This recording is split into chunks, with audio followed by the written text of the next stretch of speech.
আসসালামু আলাইকুম রহমতুল্লাহ বারাকাতুহ। প্রিয় অষ্টম শ্রেণীর শিক্ষার্থীরা, আশা করি তোমরা সকলেই ভালো আছো। আমিও তোমাদের দোয়ায় মহান আল্লাহ তাআলার অশেষ মেহেরবানিতে ভালো আছি। সত্য কথা হলো যে করোনা প্যান্ডামিকের কারণে প্রায় স্কুল তারা প্রথম অধ্যায় শেষ করে দ্বিতীয় অধ্যায়ে পদার্পণ করেনি। তারপরেও যেহেতু গভর্নমেন্ট অ্যাসাইনমেন্ট দিয়েছে মুনাফার, সো আশা করি এই ভিডিওর মাধ্যমে তোমরা অন্ততপক্ষে মুনাফার এই যে তিনটি প্রশ্ন অর্থাৎ ক খ গ তিনটা প্রশ্ন করলে মুনাফা সম্বন্ধে হয়তো কিছুটা একটা আইডিয়া পাবে। যদিও বা মুনাফার প্রথম ক্লাসটা জানাটা অত্যন্ত গুরুত্বপূর্ণ তোমাদের জন্য, কারণ মুনাফার লাভ ক্ষতি মুনাফা, সরল মুনাফা, চক্রবৃদ্ধি মুনাফা বিষয়গুলি জানাটা অতীব জরুরি। তারপরেও ইনশাল্লাহ এটা নিয়ে একটা ক্লাস করব। সো এর আগে আজকে যেহেতু তোমাদের যেহেতু অ্যাসাইনমেন্টের একটা ডেট থাকে, ডেডলাইন থাকে, সো সেই হিসেবে আমি আজকে অষ্টম শ্রেণীর এই যে প্রশ্নটি, গণিত প্রশ্নটি, এটা ইনশাল্লাহ সলভ করে দিব। তো সলভ করার আগে আমরা যে বিষয়টা করবো সেটা হচ্ছে আমরা একটু প্রশ্নটা পড়ে দেখি। সেটা হচ্ছে তোমরা একটা উদ্ধৃতি দেখতে পাচ্ছ এখানে যে ফাবিহা স্কুল থেকে উপবৃত্তি বাবদ ৩,২০০ টাকা এবং তার ভাই সাকিব বৃত্তি বাবদ কিছু টাকা পেল। তারা উভয়ে ৫% হার মুনাফায় প্রাপ্ত টাকা একই ব্যাংকে ২ বছরের জন্য জমা রাখলো। এটা হচ্ছে একটা উদ্ধৃতি। এটা দিয়ে ক খ গ তিনটা প্রশ্ন দিয়েছে। আমরা ইনশাল্লাহ তিনটা প্রশ্নই সলভ করব। তো প্রথমে আমরা প্রশ্নগুলো একটু অ্যানালাইসিস করি। প্রথম প্রশ্ন হচ্ছে একই হার মুনাফায় কত বছরে ফাবিহার টাকা মুনাফা আসলে ১.৫ গুণ হবে। আসলে অ্যাকচুয়ালি একটা বিষয় মাথায় রাখতে হবে যে মুনাফার অঙ্কগুলো করতে হলে তোমাকে 4টা বিষয় জানতে হবে। সেটা হচ্ছে যে মুনাফা, আসল, মুনাফার হার এবং সময়। এই 4টা বিষয় কিন্তু সবসময় মাথায় রেখে অঙ্কগুলো করতে হয়। তো যাই হোক, এটা হচ্ছে সরল মুনাফার সূত্র, যে আই সমান সমান PRN, যেটা আমরা এভাবে যদি বলি যে আই সমান সমান PRN। আমি জাস্ট সূত্রটা একটু বিশ্লেষণ করতেছি। আই সমান সমান হচ্ছে ইন্টারেস্ট, তার মানে হচ্ছে মুনাফা। আমি জাস্ট অঙ্কে যাব তার আগে এটা একটু বিশ্লেষণ করি। পি মানে হচ্ছে প্রিন্সিপাল, তার মানে হচ্ছে আসল। হ্যাঁ, পি মানে হচ্ছে আসল। আর আর হচ্ছে রেট অফ ইন্টারেস্ট অর্থাৎ মুনাফার হার, তার মানে আর মানে হচ্ছে মুনাফার হার। আমি একটু এটা এই জায়গাটা ক্লিয়ার করে দিতে চাচ্ছি আর কি, মুনাফার হার। আর এন সমান সমান হচ্ছে সময়। এটা টিও লেখা যায়, তবে এন সব সময় লেখা হয়। এন সমান সমান হচ্ছে সময়। মানে 4টা জিনিস, একটা হচ্ছে আসল, একটা হচ্ছে মুনাফা, একটা হচ্ছে মুনাফার হার, একটা হচ্ছে সময়। এই 4টা বিষয় কিন্তু অত্যন্ত গুরুত্বপূর্ণ এই অঙ্কগুলোর জন্য। যাই হোক, তো সরল মুনাফার সূত্র দিয়ে কিন্তু এই অঙ্কটা সলভ করা যাবে। কটা যে একই হার মুনাফায় কত বছরে ফাবিহার টাকা মুনাফা আসলে 1.5 গুণ হবে। এই অঙ্কটার মধ্যে মূলত একই হার মুনাফায় কত বছরে ফাবিহার টাকা মুনাফা আসলে 1.5 গুণ হবে। এখানে কিন্তু তুমি দেখো যে রেট অফ ইন্টারেস্ট মুনাফার হারটা কিন্তু 5% দেওয়া হয়েছে এখানে, ঠিক আছে। তারপরে আর ফাবিহা স্কুল উপবৃত্তি বাবদ ৩,২০০ টাকা দিয়েছে। আর যেহেতু 1.5 গুণ, এই ৩,২০০ টাকার সাথে 1.5 গুণ হয়তো মিলে আর একটু বৃদ্ধি পাবে টাকাটা। আর 5% দিয়ে দিয়েছে এখানে সময়, সরি, মুনাফার হার কিন্তু 5%। তাহলে আমরা হার পেয়েছি। তারপরে এখান থেকে আমরা মুনাফা পাবো, আসলও পাবো। তাহলে আসল, মুনাফা আর হার পাইলে তুমি কিন্তু এন দিয়ে সময় বের করতে পারবে। মূলত যেহেতু এখানে বিষয়টা হচ্ছে এরকম যে 4টা বিষয়ের মধ্যে 3টা বিষয় দেওয়া থাকবে, আর একটা বিষয় তোমাকে বের করতে হবে ওই 3টা বিষয়কে অ্যানালাইসিস করে। বিষয়টি হচ্ছে এরকম, মনে করো তোমাকে এই আই সমান সমান হচ্ছে মুনাফা। মুনাফা বের করতে হলে তোমাকে কিন্তু PRN লাগবে। ক্লিয়ার? আর যদি তুমি এন বারকে বের করতে চাও, তাহলে তোমাকে কিন্তু IPR লাগবে। তাহলে এই কর মধ্যে কি দেওয়া আছে? কর মধ্যে দেওয়া আছে তোমার আর, অর্থাৎ 5% দেওয়া আছে। 5% মানে হচ্ছে 100/5, এটা কিন্তু দেওয়া আছে। আর আরটা পাওয়া গেল। পি কত আছে? ৩২০০ টাকা পি, এটা দেওয়া আছে। আই কত? আইটা আমাদেরকে জাস্ট বের করতে হবে। আইটা বের করে আমরা কিন্তু এনটা বের করতে পারবো। তাহলে চলো আমরা অঙ্কটা শুরু করে দিই। অঙ্কটা শুরু করতে হলে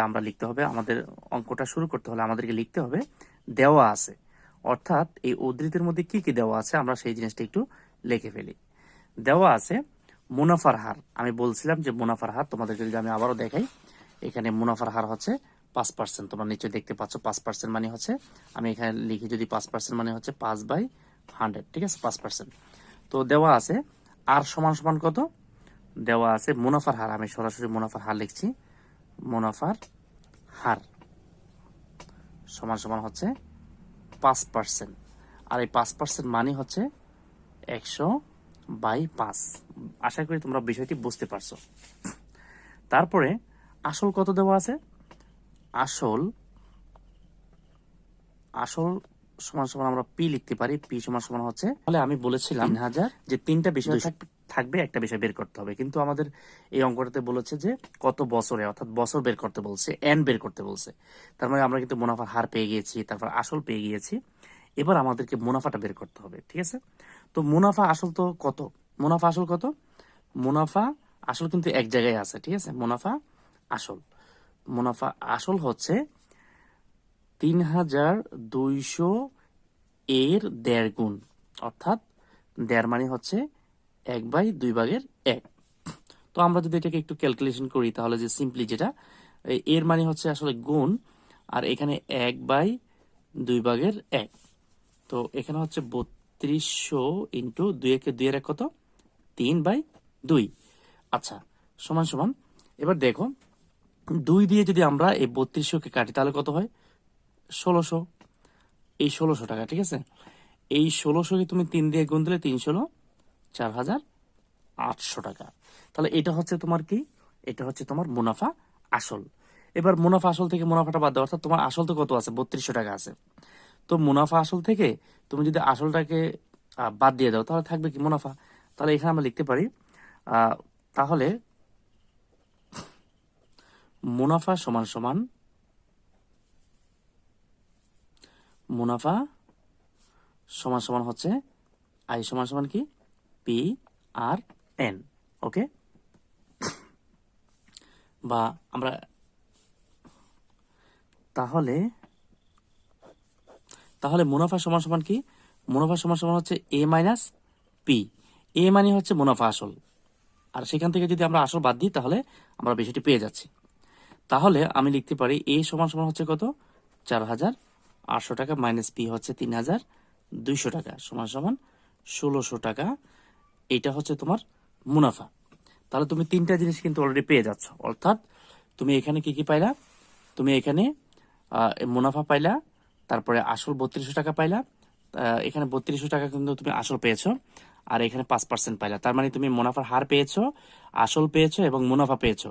তার মানে তোমাকে বের করতে হবে আমাদেরকে এবার সময় বা এন সমান সমান কত সেটা আমাদেরকে বের করতে হবে। তাহলে সময় বা এন কত সেটা আমরা যদি বের করতে যাই তাহলে আমরা লিখতে পারি আমরা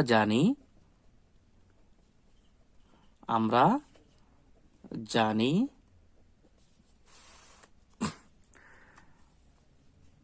আই সমান সমান হচ্ছে পি আর এন। যে সূত্রটা আমি শিখিয়েছিলাম সেই সূত্রটাই আমি লিখলাম এখানে। তাহলে দেখো আমরা কিন্তু এন বের করবো। তাহলে আমরা যদি এনটাকে এদিকে নিয়ে আসি তাহলে কি থাকতেছে? আই কিন্তু সবসময় উপরে বলবে আর নিচে বলবে পি আর, ঠিক আছে? এবার আসো, আই কত? আই হচ্ছে ১৬০০ টাকা। এই যে ১৬০০ টাকা আই, এটা কিন্তু মুনাফা, ঠিক আছে? আই সমান সমান হচ্ছে ১৬০০ টাকা, ক্লিয়ার? আর তোমার পি সমান সমান হচ্ছে কত? ৩,২০০ টাকা। তারপর ইন্টু আর সমান সমান হচ্ছে 5/100। আচ্ছা, এবার আমরা যেটা করব সেটা হচ্ছে একদম সিম্পলি যদি আমরা অঙ্কটা করি তাহলে আমরা যে কাজটা করতে পারি সেটা হচ্ছে ১৬০০ কে যদি ৩২টাকে যদি কাটি তাহলে হচ্ছে কত? ২, ঠিক আছে? তাহলে উপরে থাকতেছে ১, অর্থাৎ ১৬০০ ১৬০০ দিয়ে যদি আমরা ৩২০০ কে কাটি তাহলে হচ্ছে ২, ক্লিয়ার? আচ্ছা, এখন প্রশ্ন হচ্ছে এই যে 5/100 এটা কি করব আমরা? এটাকে জাস্ট এই ৫ দিয়ে ২কে গুণ করলে কত হবে? ২ ৫ দুগুণ হচ্ছে ১০, আর এটা উল্টে উপরে চলে যাবে, অর্থাৎ ১০০, ক্লিয়ার? এই ৩ তলা অঙ্ক, অর্থাৎ ত্রিকোণমিতি যখন আমরা করি বা এই প্রায় যখন ৩ ধরনের অঙ্কটা হয় এটা কিন্তু অন্যভাবেও করা যেত। সহজে হচ্ছে যে এই যখন এরকম ১ ২ ৩ হয় তখন এই নিচেরটা কিন্তু উপরে উঠে যায়, ক্লিয়ার? তো ৫ দুগুণে ১০ নিচে বসবে, ১০০টা উপরে বসে গেল, ঠিক আছে? এবার আমরা যদি কেটে দিই, অর্থাৎ এখান থেকে একটা শূন্য, এখান থেকে যদি একটা শূন্য কেটে দিই তাহলে অ্যান্সার থাকতেছে ১০। তার মানে সময় হচ্ছে ১০ বছর। ১০ বছরে ফাবিহার টাকা মুনাফা আসলে কত হবে? এখানে বলছিল যে ফাবিহার টাকা মুনাফা আসলে ১.৫ গুণ হবে কত সময়ে? ১০ বছরে আর কি। অর্থাৎ আমরা লিখতে পারি সুতরাং ১০ বছরে ফাবিহার টাকা ১.৫ গুণ হবে। যাই হোক, তোমরা এটা লিখে নিবা যে ১০ বছরে ফাবিহার টাকা ১.৫ গুণ হবে, অর্থাৎ মুনাফা আসলে ১.৫ গুণ হবে, ক্লিয়ার?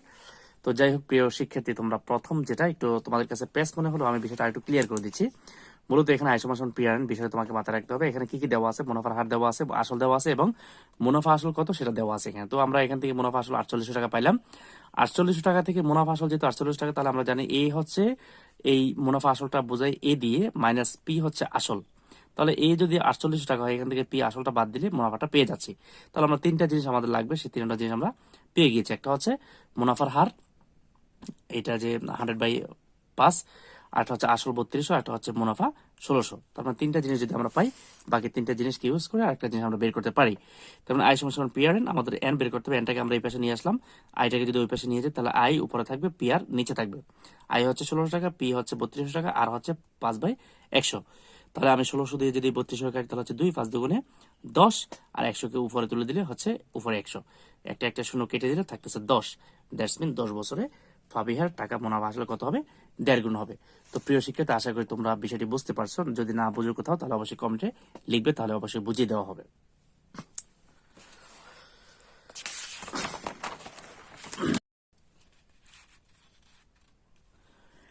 প্রিয় শিক্ষার্থী, এবার আমরা 2 নম্বর খ নম্বর অঙ্কটা দেখবো যে সাকিবের টাকা সরল মুনাফা ও চক্রবৃদ্ধি মুনাফার পার্থক্য 10 টাকা হলে সে কত টাকা বৃত্তি পেয়েছিল। সাকিবের টাকার সরল মুনাফা ও চক্রবৃদ্ধি মুনাফার পার্থক্য যদি 10 টাকা হয়, অর্থাৎ এখানে প্রথমে সরল মুনাফা বের করতে হবে, তারপর চক্রবৃদ্ধি মুনাফা বের করতে হবে। তাহলে সরল মুনাফা চক্রবৃদ্ধি মুনাফা মাইনাস সরল মুনাফা সমান সমান কত, 10 টাকা। তো এভাবে করে কিন্তু আমরা অঙ্কটা করতে পারবো। তো এই জন্য আমাদেরকে সরল মুনাফা বের করতে হবে, তারপরে চক্রবৃদ্ধি মুনাফা বের করতে হবে, তারপরে কিন্তু আমরা অঙ্কটা খুব সুন্দর করে ফেলতে পারবো ইনশাআল্লাহ। তো চলো শুরু করি।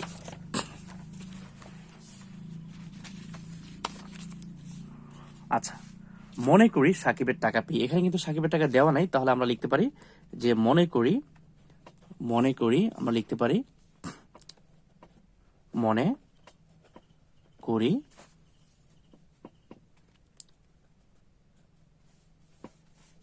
সাকিবের টাকা হচ্ছে কত, সমান পি, একটা ধরে নিলাম আর কি, আসল পি।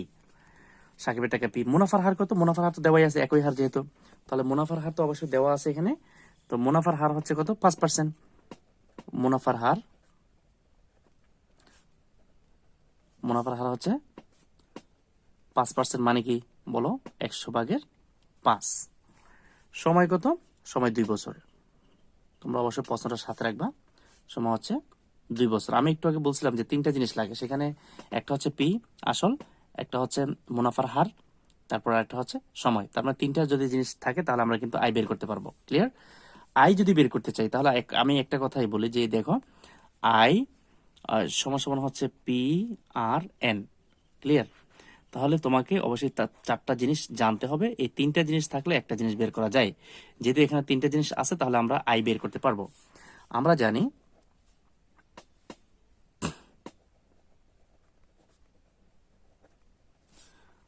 আই সমান সমান হচ্ছে পি আর এন। এবার তোমরাই বলো যে পি সমান সমান কত, পি ইন্টু আর এর মান কত, আর এর মান হচ্ছে 5/100 ইন্টু এন কত, 2 বছর। তাহলে আসো আমরা যদি এটাকে ক্যালকুলেশন করি, তাহলে হচ্ছে 5 দুগুণে কত, 10, আর নিচে হচ্ছে কত, 100। ক্লিয়ার? আর এখানে হচ্ছে কত, পি। আমি যদি এখানে পিটাকে রেখে দিই, আচ্ছা, তাহলে আমি যদি এটা ভাগ করি, অর্থাৎ 100 দিয়ে যদি 10কে ভাগ করি তাহলে হচ্ছে 0.1। তার মানে পি ইন্টু 0.1, এটা হচ্ছে আমার কি, মুনাফা। ক্লিয়ার? আমি আবার বলি, আই সমান সমান হচ্ছে পি আর এন, পি আসল, তারপরে আর হচ্ছে 5/100, এটা পার্সেন্টেজ যেটা আমি আগে লিখছিলাম এখানে, আর এন সমান সমান হচ্ছে 2 বছর। তো 2 দিয়ে যদি 5কে গুণ করো তাহলে 5 দুগুণে 10 হয়, এই 10টা সেখান থেকে আসলো, আর 100 বসে গেল। তারপর 10 দিয়ে যদি এই 100 দিয়ে যদি 10কে ভাগ করো তাহলে পাবে এইটা, আর পি থাকলো। তাহলে তার মানে তুমি পি ইন্টু 0.1 পাইলা, এটা হচ্ছে মুনাফা পাইলা। তাহলে তুমি কিন্তু কি পেয়ে গেছো, এই অঙ্কটার মধ্যে সরল মুনাফাটা পেয়ে গেছে। এবার আমাদেরকে বের করতে হবে চক্রবৃদ্ধি মূলধন এবং চক্রবৃদ্ধি মুনাফা। আচ্ছা, আগে চক্রবৃদ্ধি মূলধনটা বের করে ফেলি। তাহলে চক্রবৃদ্ধি মূলধন কত সেটা আমরা বের করি। চক্রবৃদ্ধি মূলধন হলো, দেখো চক্রবৃদ্ধি মূলধন একটা সূত্র আছে, সি সমান সমান হচ্ছে P into 1 plus R to the power N. এটা হচ্ছে কিন্তু চক্রবৃদ্ধি। অ্যাকচুয়ালি তোমরা যারা নতুন তারা কিছুই বুঝবে না, তারপরেও কিছুটা শোনো, আশা করি একটু হলে বুঝতে পারবা। তো পরবর্তীতে আমি এটা নিয়ে ডিটেলস ক্লাস করব। যাই হোক, এবার আসো পি, 1 এর 1 প্লাসের প্লাস আর সমান সমান কত 5/100, এটা কিন্তু মাথায় রাখতে হবে, ঠিক আছে, 5/100। তারপরে ব্রেকেট এন এর মান হচ্ছে বছর 2 বছর, ক্লিয়ার। তারপর আবার আসো পি ইন্টু 1 প্লাস 5 দিয়ে যদি তুমি এই 100 দিয়ে যদি 5কে ভাগ করো তাহলে হবে 0.05, 0.05, আর এখানে হলো 2। তারপর আবার আসো পি, এখানে 1 এর সাথে যদি 0.5 এটা যদি যোগ করো তাহলে হবে, তুমি যদি যোগ করো তাহলে হচ্ছে কত 1.1 যোগ 0.5 এটার উপরে 2। আচ্ছা, অর্থাৎ 1 যোগ 0.5 মানে হচ্ছে কি 1.05। তো 1.05 কয়টা, 2টা। তো আমি লিখে দিচ্ছি পি ইন্টু 1.05 গুণ 1.05। অঙ্কটা এভাবে করলে খুব সহজ হয়ে যাবে, ক্লিয়ার। আচ্ছা, তাহলে আমরা চক্রবৃদ্ধি মূলধনটা পাইলাম যে পি ইন্টু 1.05 ইন্টু 1.05। আমি যদি এটা তোমরা যদি এটা ক্যালকুলেশন করো, তো ক্যালকুলেশন করলে আশা করি তোমরা এটা এভাবে পাবে যে 1.1025 গুণ পি, এটা পাবে তোমরা অ্যান্সার। আচ্ছা, যাই হোক, তাহলে এই দুইটা গুণ করে পিটা শেষও আনতে পারো, আগে আনতে পারো, ডাজন্ট ম্যাটার। আচ্ছা, চক্রবৃদ্ধি মূলধন, এবার কিন্তু আমরা চক্রবৃদ্ধি মুনাফা বের করবো, যেহেতু এখানে সরল মুনাফা আছে, চক্রবৃদ্ধি মুনাফাটা বের করলে কিন্তু আমরা খুব ইজিলি অঙ্কটা করে ফেলতে পারবো, ক্লিয়ার। আচ্ছা, তাহলে চক্রবৃদ্ধি মুনাফা এবার, তাহলে চক্রবৃদ্ধি মুনাফা,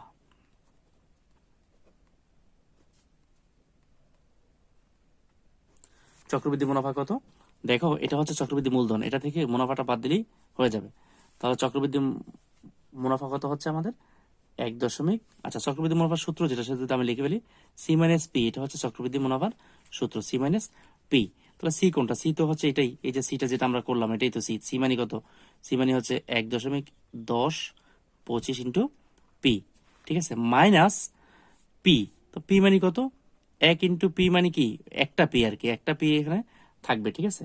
তো মাইনাস 1 পি, তার মানে এই 1 পি কে যদি আমি এখান থেকে বিয়োগ করি তাহলে কিন্তু আমার থাকতেছে কত, তাহলে আমার থাকতেছে 0.1025 পি, 0.1025, ঠিক আছে, আর একটা থাকতেছে আমার পি। এইটা হচ্ছে আমার চক্রবৃদ্ধি মুনাফা, ঠিক আছে। আমি যদি এটাকে একটু ক্লিয়ার করলে, এটা 1, হ্যাঁ, এটা 1 10 আচ্ছা, তার মানে সি হচ্ছে এটা আর পি হচ্ছে এটা। তাহলে সি থেকে পি যাইলে থাকে কত, এটা আমি একটু সুন্দর করে লিখি, 0.1025 গুণ পি। আচ্ছা, এবার প্রশ্নে যেটা বলছে, প্রশ্ন মতে আমি যদি একটু সুন্দর করে করতে যাই, প্রশ্ন মতে তোমরা দেখো আমরা লিখতে পারি, প্রশ্নে কি বলছে, চক্রবৃদ্ধি মুনাফা এবং সরল মুনাফার পার্থক্য। তাহলে আমি লিখতে পারি প্রশ্ন মতে হচ্ছে আমার চক্রবৃদ্ধি মুনাফা কত, চক্রবৃদ্ধি হচ্ছে 1.1025, হ্যাঁ, ইন্টু পি মাইনাস 1 পি সমান সমান কত 10, পার্থক্য 10 টাকা হলে। অর্থাৎ চক্রবৃদ্ধি, এখানে তোমরা যদি আরেকটু ক্লিয়ার করি তোমাদেরকে, যে সাকিবের টাকা সরল মুনাফা চক্রবৃদ্ধি মুনাফার পার্থক্য, সরল মুনাফা এবং চক্রবৃদ্ধি মুনাফার পার্থক্য 10 টাকা। তার মানে দেখো এটা হচ্ছে চক্রবৃদ্ধি এবং এটা হচ্ছে সরল, এই সব কি এখান থেকে আমরা এটাকে বিয়োগ করে পাচ্ছি 0.0025 ইন্টু পি মাইনাস 10। আচ্ছা, এবার আমরা যদি পিটাকে এই পাশে নিয়ে আসি, পিটাকে যদি এই পাশে নিয়ে আসি তাহলে আমরা সমান সমান 10কে রেখে দিতে পারি এই পাশে, আর এই পাশে এই জায়গাটুকু যদি আমরা ওই পাশে নিচে নিয়ে যাই তাহলে হচ্ছে 0.0025। এবার এটা দিয়ে এটাকে যদি আমরা ভাগ করি তাহলে হচ্ছে আমরা পাই পি সমান সমান 4000। তাহলে এই 4000 টাকা সাকিবের বৃত্তি পেয়েছিল, ক্লিয়ার। তাহলে তোমরা লিখতে পারো, সুতরাং সাকিব বৃত্তি পেয়েছিল, সাকিব বৃত্তি পেয়েছিল